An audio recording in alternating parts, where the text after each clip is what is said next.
Iran America जंग के बीच भारत को बड़ी खुशखबरी मिली। ईंधन संकट की आहट के बीच हॉर्मुज पार कर एक एलपीजी टैंकर मुंबई आ चुका है। जी हां, भारतीय झंडे वाला एलपीजी कैरियर जहाज BWTYR आज यानी बुधवार सुबह हॉर्मुज को पार कर मुंबई बंदरगाह पर पहुंच चुका है।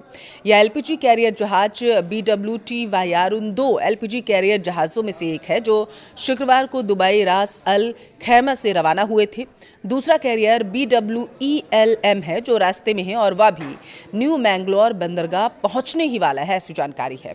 अभी हमारे कितने जहाज हैं जो हॉर्मुज में फंसे हुए हैं, उन्हें निकालने के लिए क्या तैयारी की जा रही है, अभी के हालात हॉर्मुज पर क्या बने हुए हैं, वीडियो को लास्ट तक देखिए, आपको विस्तार से बताएंगे। नमस्कार, आपके साथ मैं पल्लवी रविंद्र सिंह। पिछले एक महीने से चल रहे ईरान इजरायल युद्ध की वजह से भारत में भी ऊर्जा संकट देखा जा रहा है। जंग की वजह से ज्यादातर जहाज स्ट्रेट ऑफ हॉर्मुज में ही फंसे हुए हैं, लेकिन इस बीच राहत भरी खबर सामने आई है। भारतीय जहाज जो है वो भारतीय ध्वज वाले एलपीजी लदे जहाज ने हॉर्मुज का रास्ता सुरक्षित तरीके से पार कर लिया। दरअसल 28 फरवरी को जंग शुरू होने से एक दिन पहले भारतीय ध्वज वाले LPG tanker pine gas UAE के रुवैस पोर्ट से आनी थी और एक हफ्ते के भीतर ही उसके भारत पहुंचने की उम्मीद थी, लेकिन ऐसा हो नहीं पाया। दरअसल हॉर्मुज से कुछ चुनिंदा जहाज़ों को ही गुजरने की परमिशन दी गई थी, जिसकी वजह से एलपीजी वाले जहाज़ को इस रास्ते से सुरक्षित गुजरने में तकरीबन 3 हफ्ते का समय लग गया था। 3 हफ्ते बाद भारतीय जहाज ने हॉर्मुज पार किया। मतलब यह है कि एक हफ्ते में भारत पहुंचने वाला जहाज मिडिल ईस्ट टेंशन की वजह से 3 हफ्ते में आ रहा है। इसको 2 हफ्ते का ज्यादा समय लग रहा है। ये जानकारी न्यूज एजेंसी रॉयटर्स के हवाले से दी गई है। देखिए, pine gas chief officer Sohanlal ने युद्ध के उस भयावह मंजर को भी बयां किया जो एलपीजी वाले भारतीय जहाज पर 27 क्रू मेंबर्स ने 3 हफ्ते तक खौफ के साए में जिया है। हॉर्मुज में फंसे होने के दौरान वे हर दिन अपने ऊपर उड़ती हुई मिसाइलें और ड्रोन देख रहे थे। रॉयटर्स की एक वीडियो में तो जहाज के ऊपर रात में तकरीबन 5 मिसाइलें उड़ती हुई साफ देखी गई। जानकारी के अनुसार क्रू मेंबर्स से भारतीय अधिकारियों ने 11 मार्च को करीब रवाना होने के लिए तैयार रहने के लिए कह दिया था, लेकिन जंग इतनी ज्यादा बढ़ गई थी कि जहाज को 23 मार्च तक हॉर्मुज के रास्ते चलने की परमिशन मिल ही नहीं पाई थी। ईरानी सेना ने टैंकर को ईरान के तट से दूर लाकर द्वीप के उत्तर में एक सक्रिय चैनल से गुजरने की परमिशन दी थी। वहीं जब सभी क्रू मेंबर्स यात्रा के लिए तैयार हुए, तब कहीं जाकर भारतीय अधिकारियों और जहाज के मालिक मुंबई स्थित 7 आइलैंड्स शिपिंग ने जहाज को आगे बढ़ने की परमिशन दी।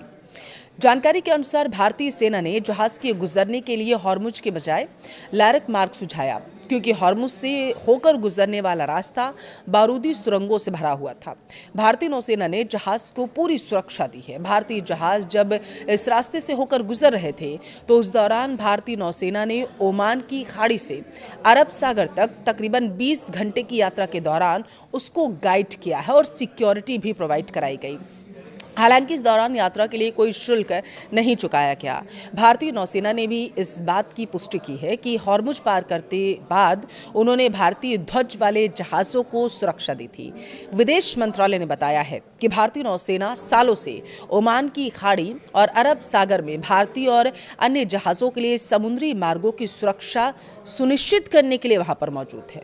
पेट्रोलियम मंत्रालय अब तक यह कहता रहा है कि ईरान से तेल खरीद दोबारा शुरू करने का फैसला तकनीकी और व्यावसायिक व्यवहार्यता के आधार पर किया जाएगा।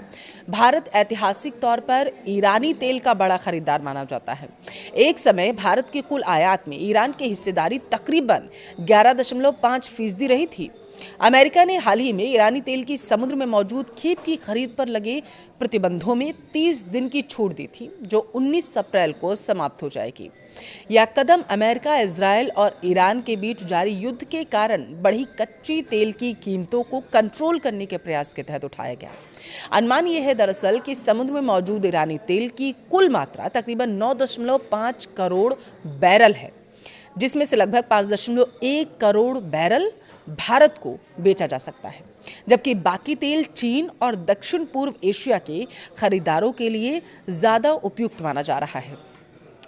मध्य पूर्व एशिया में जारी युद्ध की वजह से हॉर्मुज स्ट्रेट के पश्चिम में 18 भारतीय ध्वज वाले कार्गो जहाज पिछले लगभग 33 दिनों से, यानी जब से युद्ध चल रहा है तब से फंसे हैं। जिन पर तकरीबन 485 भारतीय नाविक सवार हैं।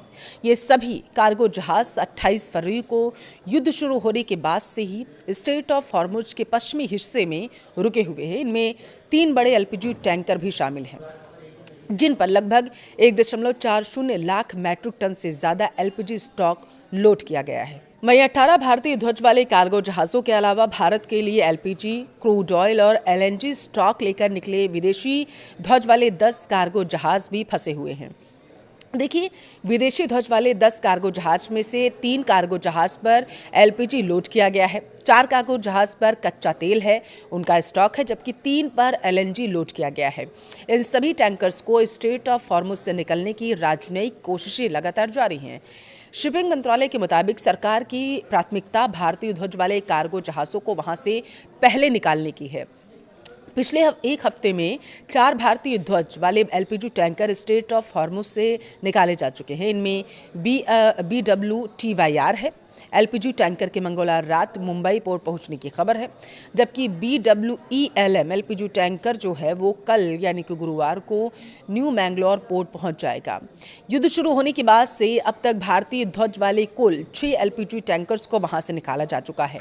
पाइन गैस और जग वसंत 92,612 टन एलपीजी लेकर 26 मार्च से 28 मार्च के बीच भारतीय बंदरगाहों पर पहुंच चुका था। इससे पहले एमटी शिवालिक और एमटी नंदा देवी लगभग 92,712 टन एलपीजी लेकर 16 मार्च को गुजरात के मुंद्रा बंदरगाह और 17 मार्च को कांडला बंदरगाह पहुंचे थे। अब तक भारतीय ध्वज वाले 6 जहाज स्ट्रेट ऑफ हॉर्मुज से होते भारतीय पोर्टों पर पहुंच चुके हैं। बताया जा रहा है डीजी शिपिंग नियंत्रण कक्ष 24/7 चालू है और पिछले 24 घंटों में भारतीय नाविकों और उनके परिवारजनों की तरफ से 144 कॉल और लगभग 290 ईमेल रिसीव किए जा चुके हैं। अब तक 959 से ज़्यादा भारतीय नाविकों को सुरक्षित वापस स्वदेश भी लाया गया, जिनमें से 9 नाविक पिछले 24 घंटे में भारत वापस आए हैं।